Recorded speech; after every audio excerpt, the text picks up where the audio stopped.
On est vraiment dans le feu de l'action, mesdames et messieurs, ici à notre table. Oui, maintenant, confrontation fraternelle entre deux boxeurs du Québec, Zachary Florent, coin rouge, et Masloum Akdeniz, coin bleu. Gaucher contre droitier, Akdeniz étant gaucher. Akdeniz, l'an passé, avait perdu en demi-finale contre qui? Contre Carl Poirier, qui lui a gagné la médaille d'or et avait perdu par décision partagée. Donc, n'était pas vraiment loin de la médaille d'or. Donc, c'est tout un contrat pour Florent d'affronter Akdeniz, très confiant.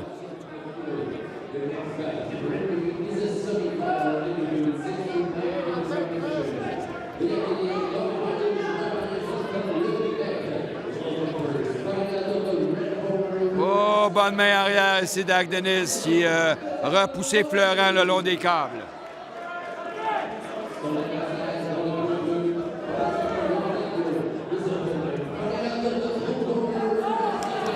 Florent qui se déplace énormément, qui aimerait bien placer un coup de puissance pour ralentir un petit peu l'agressivité d'Akdeniz.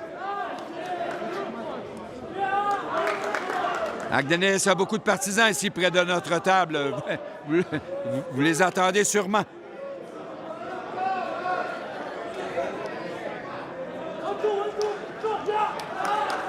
Florent qui a tenté cette main arrière, mais n'a pas réussi jusqu'à maintenant à la placer solidement.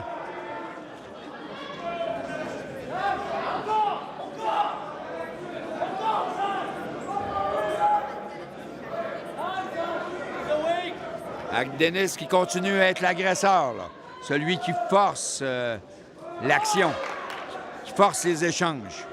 Florent, là, ah, l'uppercut ici d'Akdeniz. Akdeniz très actif.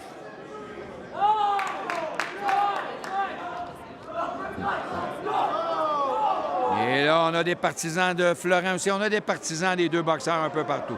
Quelle bonne main arrière d'Akdeniz. Ça fait mal à Florent.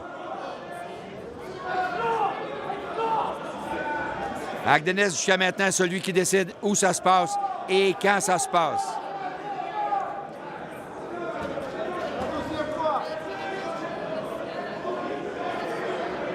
Mon analyste sera de retour dans quelques instants, lui qui est en grande discussion avec la médaillée de bronze Odile Letellier.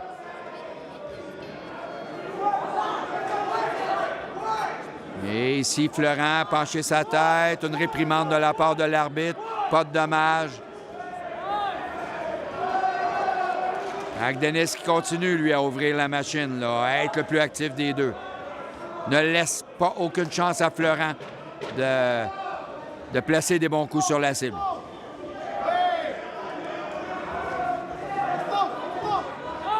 Akdeniz a été l'agresseur pendant tout le round et c'est lui qui a touché la cible le plus souvent. On peut présumer, je dis bien présumer, que les officiels, les juges, lui ont donné le round. Mais encore là, c'est sous toute réserve.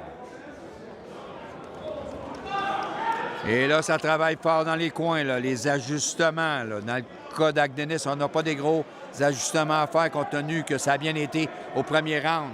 Mais dans le coin de Florent, là, on doit absolument se faire respecter. Zachary Florent avait surpris Masloum Akdeniz au défi des champions. Un combat vraiment chaudement disputé. La majorité des gens avaient vu Masloum l'emporter, mais écoute, Zachary Florent, champion junior, avait surpris tout le monde chez les juniors, avait dominé. Champion senior par la suite au Québec. Donc c'était un très gros combat et on s'attendait à ce soir. Écoute, un combat endiablé comme pour la revanche. Une chose est certaine, Sébastien, c'est Akdeniz est rentré sur le ring avec le couteau entre les dents et lui a vraiment dicté l'allure du premier round là, et a promené Florent d'un bout à l'autre, dans tous les coins. Ouais. Gaucher fort sur toute la surface. Akdeniz qui est très fort physiquement. Belle pression, mais on voit les mains hautes. Moi, j'adore les boxeurs qui avancent avec des mains hautes parce que tu donnes pas de cible facile à ton adversaire. On voit les boxeurs présentement, tu sais, Zachary Florent qui a les mains basses. Donc, donne plusieurs options à son adversaire. Tu as les mains basses, tu penses qu'on va te frapper la tête, moi, je frapperai le corps. Parce que on sait que tu nous donnes la tête facilement, on va aller chercher le corps. Et Masloum le fait bien. Akdeniz, toujours l'agresseur. C'était comme ça au premier round. C'est comme ça au deuxième. Et Florent doit réagir, là, ne doit pas laisser filer le deuxième round. Belle gauche à l'intérieur ici d'Agdenis. Agdenis qui veut provoquer les échanges, lui. Physiquement est très fort, donc Zachary doit s'assurer de le repousser à l'intérieur. Il veut profiter de sa maturité face au jeune Florent. Oh, l'uppercut et le crochet. Ah, Agdenis, là, ça va bien pour lui, là. Petite gauche encore une fois, fait le tour avec le crochet, revient en ligne droite. Varie bien la main gauche. Mais Florent est lent à réagir, très lent à réagir. Ça donne toujours l'occasion à Agdenis de revenir et revenir encore. Gaucher droitier, la force physique en plus. Oh! Encore là, la main arrière, la main avant. Et là, ça touche la cible régulièrement, là. Zachary qui est un peu plus large dans ses coups de poing présentement. Florent qui maintenant là, s'est approché dangereusement le dos au câble. Là. Il a besoin d'espace, celui-là, là, face à un boxeur aussi fort physiquement qu'Agdenis. Et là, tu parles d'espace, exactement, de se déplacer un peu plus au lieu de rester devant son adversaire et d'attendre qu'il frappe. Change de place, il va le pourchasser. S'il te pourchasse, il va rentrer dans tes coups de poing. C'est que la contre-attaque ne vient pas. Agdenis, il va en attaque. Et la contre-attaque de Florent est très rare et pas très solide. Exactement. Donc, Agdenis ne sent pas le danger. Lui, il se sent tout seul sur le ring là, depuis le début du combat. Donc le point, j'imagine ce que tu dis, c'est devrait attaquer au lieu de contre-attaquer. Ça ne fonctionne pas en contre-attaque, soit le premier. Bien là, une chose est certaine, c'est que son attitude depuis le début du combat lui sert à rien, lui sert juste à traîner de la patte. Et il faut absolument là, qu'il réagisse autrement. Parce que là, comme c'est là, Agdenis là, est en train de... Sincèrement, on parlait d'un round de 18. À un moment donné, je pense que j'en aurais donné un. Ouais, ben on le voit vraiment. Écoute, Zachary qui passe tout droit, rate tous ses coups de poing, perd l'équilibre. C'est un beau crochet ici, mais sans plus. Les coups solides sur la cible de Florent sont tellement rares qu'on est impressionné qu'en en avoir un. Il en a pas le réagir, mais très large, perd l'équilibre ensuite.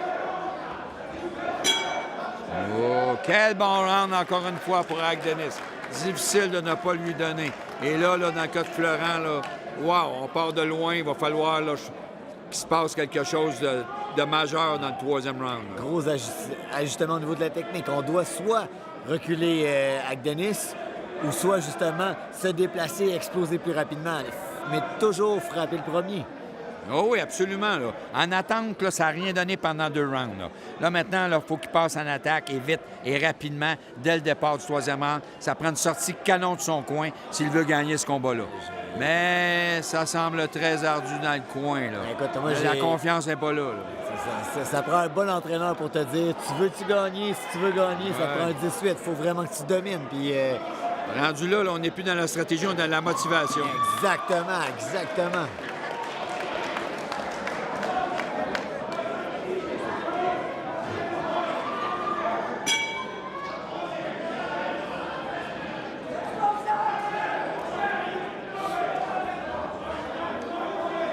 Côté de Massoud Agdenis, on contrôle la distance, on est plus patient, on sait qu'on a l'avantage. Florent est hésitant, est parti, l'idée était là, mais hop, recule tranquillement, là.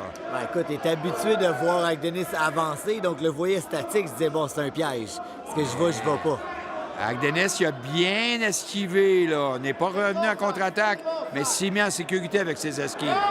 Bon, direct au corps de Florent. Et c'est là, il devrait frapper au corps plus souvent. Exactement. Le foie est en avant pour le gaucher. Le direct a pu déranger. Agdenis qui revient, lui, là, avec des courtes combinaisons au visage. C'est pas que ça fait vraiment mal, mais c'est fatigant tout le temps. Exactement. Un gant dans le visage.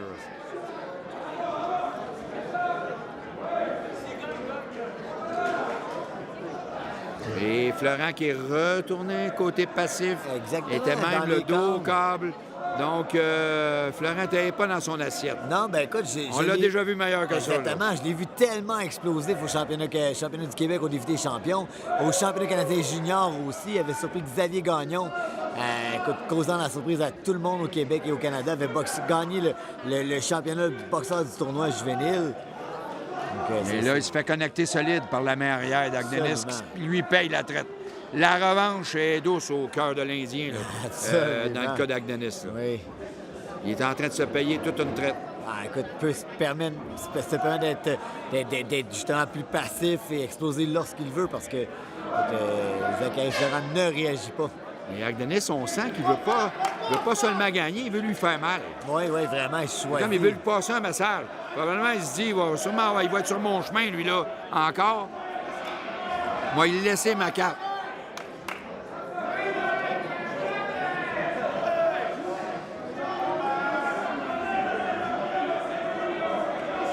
Deux Québécois qui Ah oui, un oui. beau parcours. Non, Florent, là, a été deuxième. Je serais bien surpris que ça se passe autrement sur la carte des juges.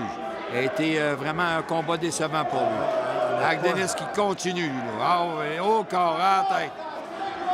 Une boule d'énergie, Agdenis. Ah, absolument, absolument. Et physiquement, une puissance, une force.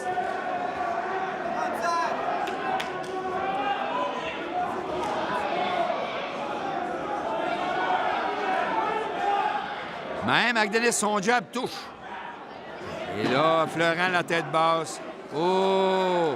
Vraiment contre-performance de Florent dans ce combat. Main arrière encore une fois d'Agdenis. C'est malheureux que ça arrive à ce moment dans sa carrière. C'est vraiment dommage pour lui parce que c'était un boxeur qui était vraiment très prometteur. Mais je pense que son parcours s'arrête aujourd'hui.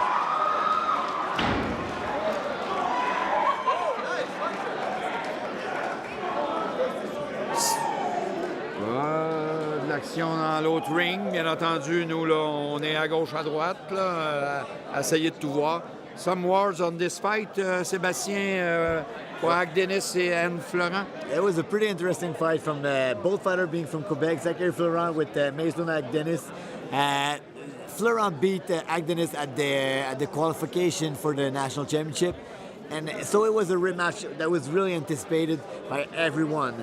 Agdenis started really strong in the first round, pushing Florent around the ring and touching with some nice left hand. And you know, that pressure, physical pressure, finally broke down Florent. So Florent was never able to come back and counter punch and touch cleanly Mason Agdenis. So I think Agdenis won a clear decision.